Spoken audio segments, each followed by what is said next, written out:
Hi guys, this is video 3 in our series, Thriving, Not Surviving. So let's get into it. In this video, we're gonna get really specific on the mindset of comparing ourselves to others and ultra focusing on this comparison, losing sight of our own value and what this does and what kind of life we live when we're in this space and in this paradigm, and how to completely enter into a new paradigm. Now, it is a very loud and good example of when we start doing this in society the most. Let's talk about high school and middle school and later in elementary school, where kids start focusing on who's got what friends, who's got what boys, who's got what girls, who's attractive, who's hot, who's getting the bigger boobs as we start developing, who's got the thicker hair, who is skinnier, who comes from a place of more money. And we start comparing ourselves and forming these cliques of superiority and inferiority and who gets the friends and who doesn't get the friends based off of superficial things, based off of things that are very specific to something that you have going on that is not actually an integral part of who you actually are. That is not an integral part of your purpose here. That is not an integral part of something that exists within your place here in this world, cannot be taken from you. That's the first thing that I want to mention here. When we are capitalizing and seeing our only value is based off of appearance or money, those things can be taken away from you.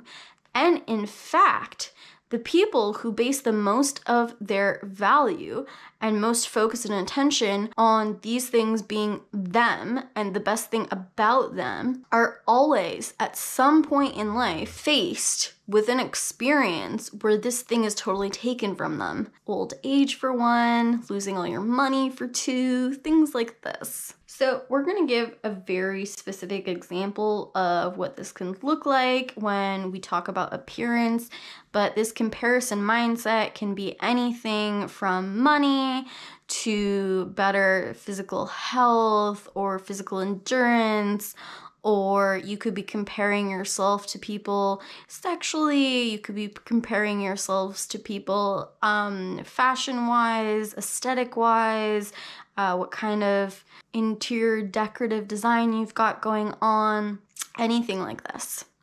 Now, let's take somebody comparing themselves to appearances.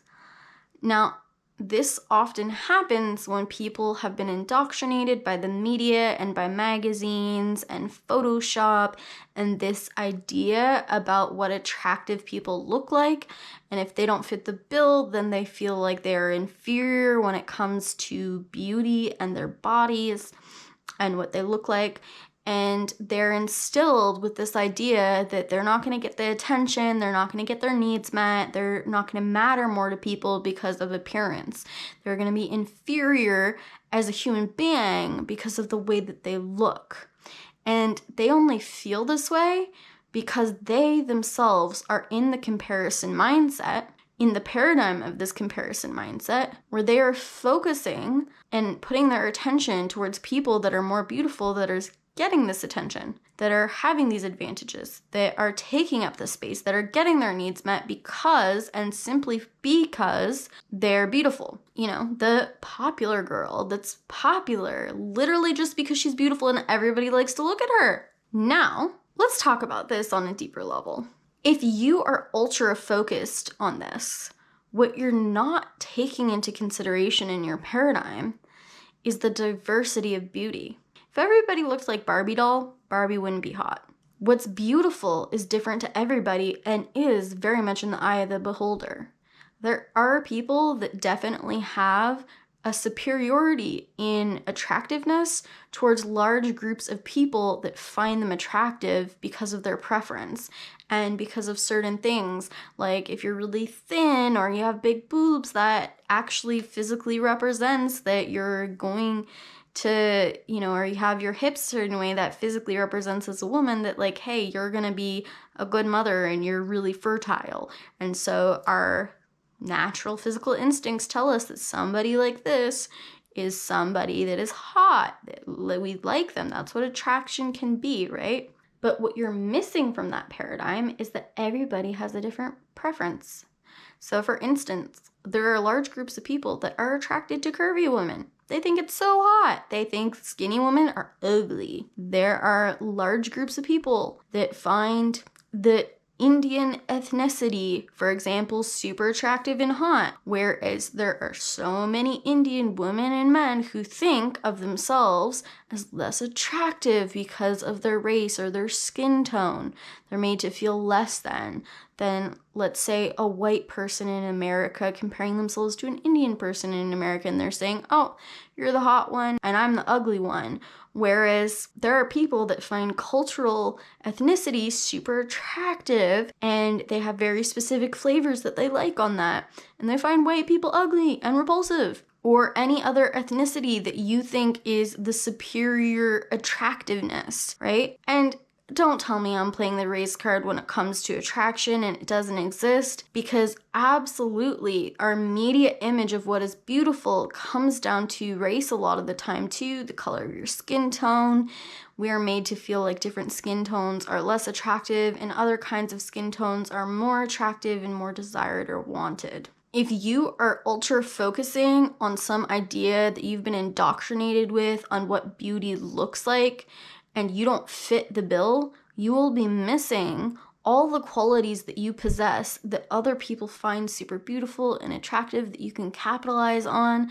For instance, focusing on the thickness of your hair or the color of your hair or the smoothness and softness of your skin. When we get super basic with the qualities that make us us, instead of trying to look at ourselves as a whole and compare ourselves to what attraction is or isn't, when we start just focusing on the value of our attractiveness as it is and all the different elements that are attractive, like, okay, I find this really beautiful about myself. I think a lot of people would find this beautiful about me. And to stop ultra minimizing ourselves based on certain elements we find less attractive. Like, let's say I have a skin issue or acne or whatever. To stop comparing that acne to someone who doesn't have acne and instead be focusing on how beautiful my hair is, for example. When we're in the paradigm of seeing diversity and seeing our value, to stop comparing ourselves to other and to exit out of that paradigm, we have to come into the heart and we have to start feeling a connection to the fact that we unconditionally matter, we are intentionally here on purpose, we are unique, and accept that everyone is diverse. Everybody has superiorities in areas and inferiorities in areas, and they have different qualities that they're good at and bad at, and different values and value to the world, and different places of excellence and different places of weakness and different shadows. And we have to unconditionally accept the soup that our diversity is, and to start truly accepting the things that we don't like about ourselves and that we have a hard time to accept, to truly understand why they are there, and to own the diversity, these aspects of self, by finding positive intentions behind them, by finding reasons for them, by finding different understandings of outside the box thinking to why these aspects of self are there, and to accept yourself as a totality, and to stop comparing yourselves to what you don't have and to other people that have certain things you don't have, and to really break down and find the things that you are of value of and that you are an excellence to the world, and living from that place. Every single human being on this planet is love and wants love. And people crave human connection, and people crave receiving and being received.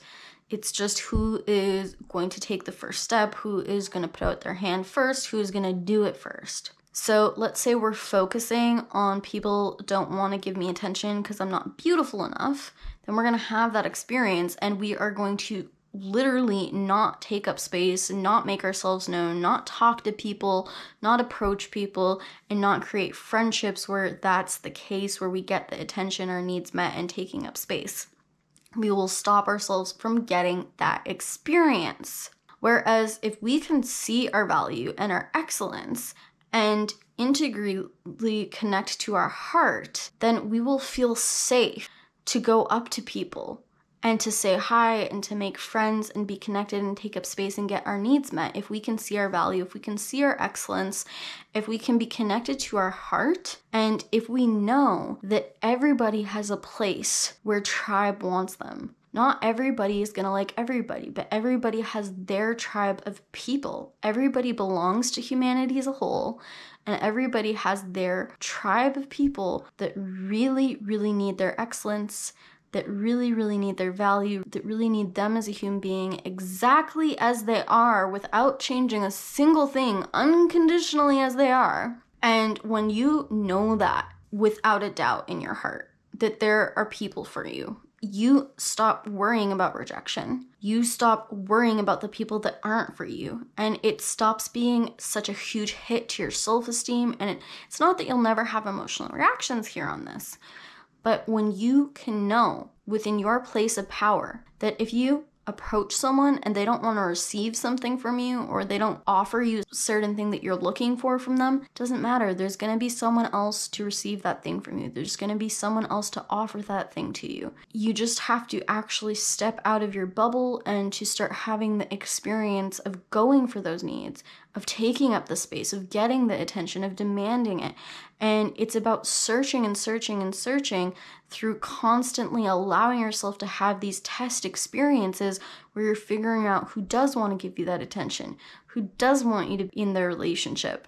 And you make it hurt less because you test the waters with people. You start with simple eye contact and judge how the vibration was. And you start feeling into your heart to feel how somebody actually felt about you in that interaction, in that moment. And you only move yourself forward in relationships or take up more space when you're safe and being received and in a place with people that are your tribe and do want you, and you feel that in your heart before you start putting yourself out there. So you put yourself out there a little tiny bit in situations to feel and test the waters and see, okay, how much did this person actually want me, like me, or value me as I am? How much were they open to me? And once you test the waters, you go in deeper and deeper and deeper. But if you're convinced you don't have value and there isn't tribe out there for you, and if you are afraid of coming in contact with the tribe that isn't for you, you will never find the tribe that is for you. And you will never take action steps or have experiences to find your people. It can be incredibly damaging to live in a paradigm where we're comparing ourselves against something that will never be. We need to own who we are and how we are exactly as we are, because everyone is different. And I'm going to get real specific on this. For example, with people who are super attractive, they come up into life struggles like everybody wanting to sleep with them. How the hell would you feel if people tried to be your friend and your partner and use you for sex and only wanted to sleep with you? People approach them like they have no value other than the way that they look. Like their insides are worthless. It's just an appearance that they are valued by. And it's really, really, really, really, really hard to find somebody who is genuinely with them because of their insides as well. And they are up against people that lie to them and trick them and are dishonest with them about the reasons that they like them. And they develop trust issues. And maybe somebody who's extremely attractive struggles with intelligence or physical capability, or maybe they even have a really huge health issue, or maybe they're financially poor. Let's talk about somebody who struggles with money for a hot second. Let's say you think that your only value as a husband is how much you can financially make, and you feel inferior or incapable of making that money. Now, what if there is a woman that is just for you, that is super financially capable, doesn't even care about what a man can provide for her financially or not, but what she really needs more than anything is a man who is super containing, who is super having the time to be there with her in her life, and who is extremely protective and good at technological things or doing things around the house, that kind of thing. Or maybe a really good dad even, for example. And this man might be incredible at all of those things. But if he's only ever focusing on how he can't financially provide for a woman, he's never going to meet the woman who wants and needs and is desperate for those things that he possesses uniquely in the way that he does. We will build even more safety in relationships and introducing ourselves to people and feeling comfortable to make new friends and put ourselves out there in relationships and take up that space. The more experiences we have of people actually receiving us, liking us, and being in relationship to us. If you start collecting this tribe protection around you, every heart you connect with where you're received, every heart that you know has your back, every person that loves you and receives you and values you exactly as you are, you start to build a backbone and an ability to withstand rejection and withstand people that don't like you and oppose you in that way, or may even make fun of you or harm you in your sense of value, in your sense of worth, because you can ultra focus on not only the physical safety that is established within the brain and the nervous system as safety, because I have people physically protecting me and physically they have my back because they physically want me, which means they're not going to abandon me or throw me out on the street and I'm surviving alone, right? Which is an animalistic feeling of survival. But when I have these people that like me and give me the message that I'm worth something and that I have value, what you can do as a trick is you can ultra focus on the people you already know you have value to,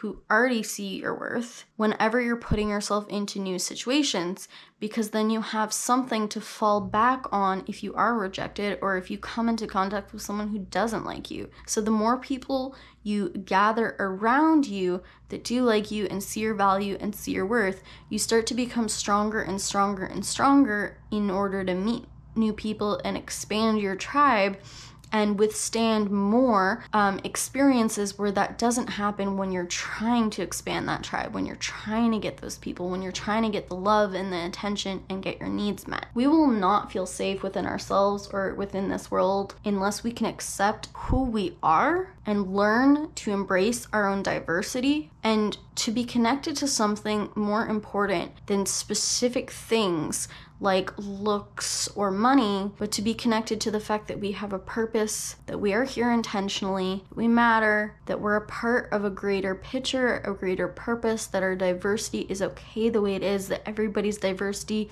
is interacting with each other, and to own ourselves as we are, and to own life as it is in all of its messiness, and to start taking up space and getting our needs met. We will start feeling safe in our bodies, and it'll start to feel the sun, a chariot of fire, burning with desire as he runs the race.